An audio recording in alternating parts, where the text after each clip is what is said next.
अमित गोंडा गांव में रहता था। ये गांव झारखंड के गढ़वा में है। अमित बहुत गरीब था। उसके परिवार के पास बहुत कम पैसे थे। हर दिन अमित जंगल जाता था। वो वहां लकड़ी इकट्ठा करता था। वो बाजार में लकड़ी बेचता था। ऐसे वो अपने परिवार की मदद करता था। अमित बहुत मेहनत करता था। वो एक अच्छी जिंदगी चाहता था। वो स्कूल जाने का सपना देखता था। वो नई चीजें सीखना चाहता था।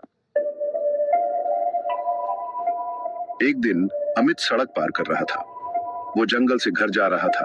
अचानक एक कार तेजी से उसकी तरफ आई। अमित डर गया। उसने हिलने की कोशिश की, लेकिन बहुत देर हो चुकी थी। कार ने उसे टक्कर मार दी। अमित जमीन पर गिर गया।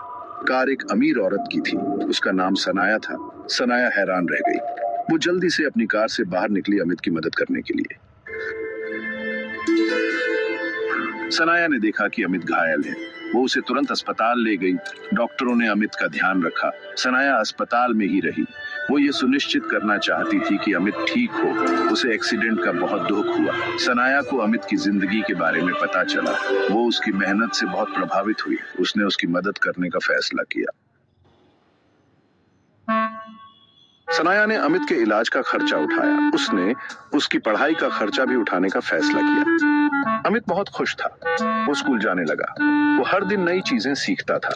वो जल्दी सीखने वाला था। अमित सनाया का आभारी था। वो खूब पढ़ाई करता था। वो उसे गर्व महसूस कराना चाहता था। वो जानता था कि उसका भविष्य उज्जवल है। ये सब सनाया की दयालुता के कारण हुआ था।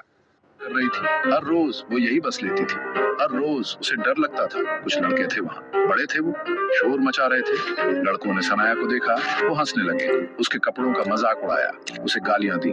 सनाया को बहुत बुरा लगा। वो गायब हो जाना चाहती थी। एक लड़का बहुत ज्यादा पास आ गया। उसने सनाया के बाल छूने की कोशिश की। सनाया ने अपनी आंखें बंद कर ली। वो कांप रही थी। सब लोग कहाँ थे? अचानक एक आवाज गूंजी, उसे छोड़ दो। ये अमित था। वो सनाया की क्लास में था। वो छोटा था, पर उसकी आवाज में दम था। लड़के अमित पर हंसे। क्या करेगा तू? वो बोले। अमित आगे बढ़ा।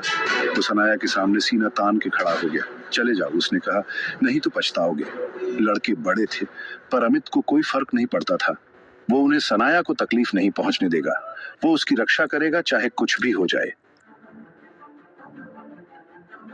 सबू से बड़े लड़के ने घूंसा मारा। अमित बच गया। उसने वापस घूंसा मारा। लड़ाई शुरू हो गई। बाकी लड़के भी कूद पड़े। वो मारने पीटने लगे। अमित ने पूरी ताकत से मुकाबला किया। वो गिर गया। वो फिर उठ खड़ा हुआ। वो हार नहीं मानेगा। आखिरकार लड़के भाग गए। वो लड़ते लड़ते थक गए थे। अमित जीत गया। वो हाँफते हुए उनके ऊपर खड़ा था। सनाया रो रही थी। वो अमित के पास दौड़ी। तुमने मुझे बचा लिया, वो रोते हुए बोली। उसने उसे कसकर गले लगा लिया। अमित ने भी उसे गले लगा लिया। उसने अपनी कमीज पर उसके आंसू महसूस किए। उसने कुछ नहीं कहा। उसे कहने की जरूरत नहीं थी। सनाया ने अमित की तरफ देखा। उसकी नजर उसकी नजरों से मिली। वो झुकी और उसे किस किया। ये एक प्यारा सा किस था, कृतज्ञता से भरा और कुछ और भी। सनाया को उस पल एहसास हुआ वो अमित से प्यार करता।